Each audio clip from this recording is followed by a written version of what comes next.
Hello दोस्तों, नमस्कार। कैसे हैं आप सब? आई होप कि आप सब अच्छे होंगे और खूब बढ़िया से मन लगाकर पढ़ाई कर रहे होंगे।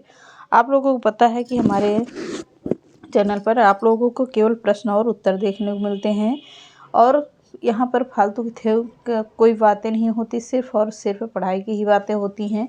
तो केवल क्वेश्चन आंसर की ही बात करेंगे हम लोग आज भी। और प्रश्न कैसे लगते हैं, आप लोगों को पसंद आते हैं, कैसे हैं, परीक्षा में पूछे जाते हैं नहीं पूछे जाते, कमेंट करके ज़रूर बता दिया करिए कि हाँ सेशन कैसा लगता है। तो चलिए आज के सेशन को स्टार्ट करते हैं। देखते हैं आज के सेशन का पहला प्रश्न। आज होगा, हेडिंग डाल लीजिए, पंक्ति एवं कथन। पंक्ति कौन सी है और किसने कौन से कथन दिए हैं। तो हेडिंग डालिएगा पंक्ति एवं कथन और स्टार्ट करते हैं। पहला पॉइंट, बुद्ध के बाद तुलसी भारत के सबसे बड़े समन्वयकारी हैं। यह कथन किसने कहा है? तो बुद्ध के बाद, यानी महात्मा बुद्ध की बात कर रहा है। महात्मा बुद्ध के बाद तुलसीदास जी के बारे में कह रहा है। बुद्ध के बाद तुलसी भारत के सबसे बड़े समन्वयकारी हैं। यह कथन किसने कहा है? तो जॉर्ज ग्रियर्सन ने कहा है। किसने कहा है? तो जॉर्ज ग्रियर्सन ने कहा है। अगला प्रश्न है, भारतवर्ष का लोकनायक वही हो सकता है जो समन्वय करने का अपार धैर्य लेकर आया हो। भारतवर्ष का लोकनायक वही हो सकता है जो समन्वय करने का अपार धैर्य लेकर आया हो। यह कथन किसने कहा है? यह कथन कहा है हजारी प्रसाद द्विवेदी ने। किसने कहा है? तो हजारी प्रसाद द्विवेदी ने कहा है। अगला पॉइंट है, डॉक्टर बच्चन सिंह ने पृथ्वीराज रासो को राजनीति की महाकाव्यात्मक त्रासदी कहा है। किसने कहा है? डॉक्टर बच्चन सिंह ने पृथ्वीराज रासो को राजनीति का महाकाव्यात्मक त्रासदी कहा है। तो किसने कहा है? डॉक्टर बच्चन सिंह ने कहा। किसके बारे में कहा है? पृथ्वीराज रासो के बारे में कहा है कि राजनीति का महाकाव्यात्मक त्रासदी है। अगला है, विद्यापति की रचना कीर्तिलता में जौनपुर नगर का वर्णन किया गया है। विद्यापति की रचना कीर्तिलता में जौनपुर नगर का वर्णन किया गया है। विद्यापति की कौन सी रचना है? कीर्तिलता है। कहाँ के बारे में बात किया गया है? तो जौनपुर नगर का पूरा वर्णन किया गया है। अगला पॉइंट है, हजारी प्रसाद द्विवेदी ने पृथ्वीराज रासो को सुख सुखी संवाद के रूप में रचा हुआ माना है। किसने माना है? हजारी प्रसाद द्विवेदी ने पृथ्वीराज रासो को सुख और सुखी संवाद के रूप में रचा हुआ माना जाता है। क्लियर हुआ? आगे देखते हैं, विद्यापति ने कीर्तिलता को भृंग भृंगी संवाद के रूप में लिखा है। किसने लिखा है? तो विद्यापति ने लिखा है। किसके बारे में लिखा है? कीर्तिलता के बारे में लिखा है। क्या कहा है? कि भृंग और भृंगी का संवाद के रूप में माना जाता है। अगला पॉइंट है, हजारी प्रसाद द्विवेदी ने, किसने? तो हजारी प्रसाद द्विवेदी ने आदिकाल को अत्यधिक विरोधी और व्याघातों का काल किसने कहा है? तो हजारी प्रसाद द्विवेदी ने आदिकाल को अत्यधिक विरोधी और व्याघातों का काल कहा है। अगला पॉइंट है, डॉक्टर भोला शंकर व्यास ने, किसने? डॉक्टर भोला शंकर व्यास ने पुष्पदत्त की तुलना संस्कृत के कवि माघ से की है। किसने किया है? तो डॉक्टर भोलानाथ व्यास ने पुष्पदत्त की तुलना संस्कृत के कवि माघ से की है। किसके कवि हैं? तो संस्कृत के कवि हैं। कौन कवि हैं? माघ हैं। अगला है, जैनाचार्य।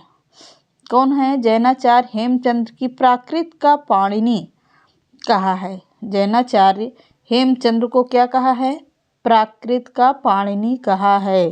किसने कहा है? तो जैनाचार्य हेमचंद्र को प्राकृत का पाणिनि कहा जाता है। अगला पॉइंट है, नाभादास ने तुलसीदास को कालिदास का वाल्मीकि कहा है।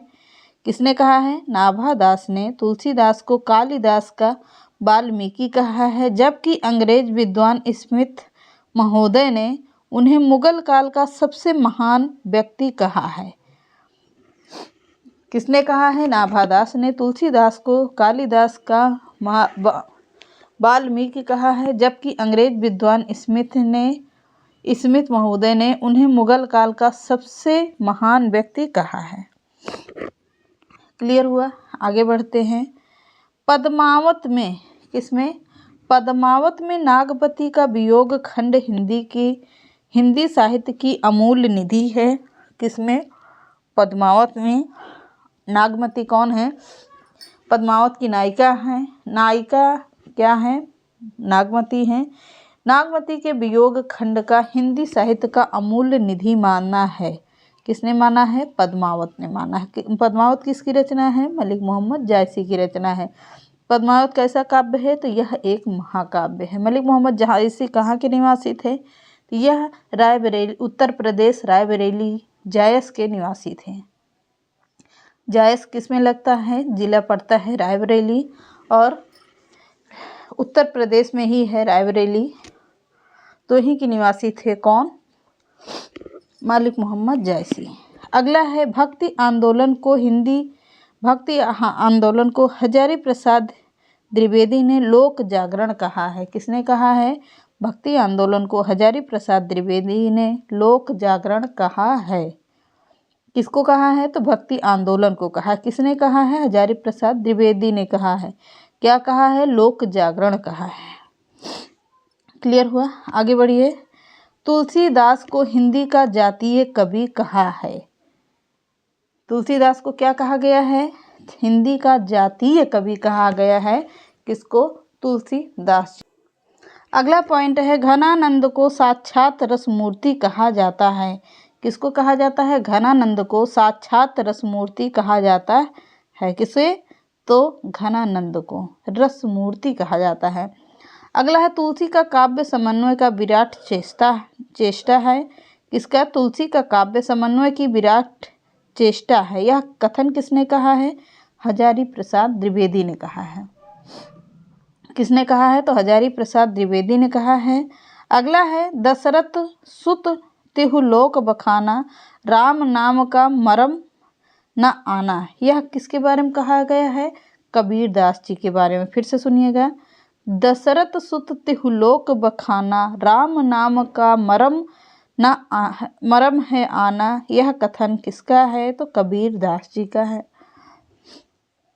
अगला प्रश्न है, अगला पॉइंट है, संस्कृत यानी कि यहाँ पर संस्कृत गलत लिखा हुआ है। संस्कृत है कूप जल भाषा बहता है नीर। यहाँ मतलब ये इसके बारे संस्कृत के बारे में कहा गया, पर यहाँ के अकॉर्डिंग ये सही है। संस्कृत है कूप जल भाषा बहता नीर। यह कथन किसका है? तो यह है कबीर दास जी का कथन।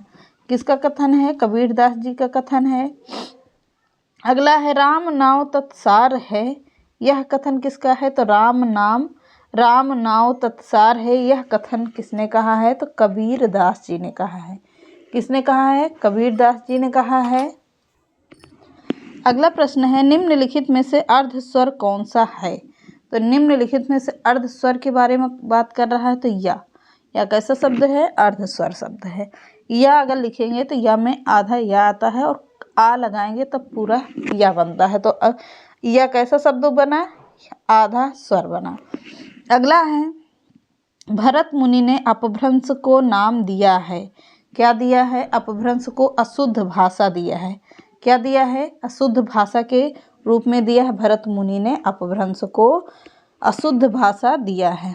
अगला प्रश्न है, चोल शासकों की भाषा क्या थी? तो चोल शासकों की भाषा थी तमिल। कैसी भाषा थी?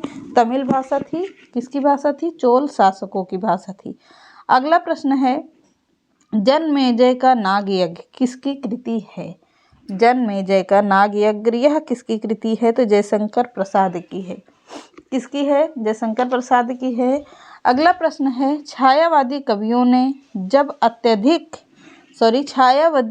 कवियों ने जब आध्यात्मिक प्रेम को अपनी कविताओं में व्यक्त किया तो ऐसी कविताओं को किस वाद के अंतर्गत रखा गया? प्रश्न बहुत ही इम्पोर्टेंट है ये। छायावादी कवियों ने जब आध्यात्मिक प्रेम को अपनी कविताओं में व्यक्त किया तो ऐसी कविताओं को किस वाद के अंतर्गत रखा गया है? रहस्यवाद के अंतर्गत रखा गया है। अगला प्रश्न है, काव्य क्षेत्र में प्रबंध शिरोमणि की उपाधि किसे दी गई है? तो काव्य क्षेत्र में प्रबंध शिरोमणि की उपाधि मैथिली शरण गुप्त को दी गई है। किसे? मैथिली शरण गुप्त को दी गई है।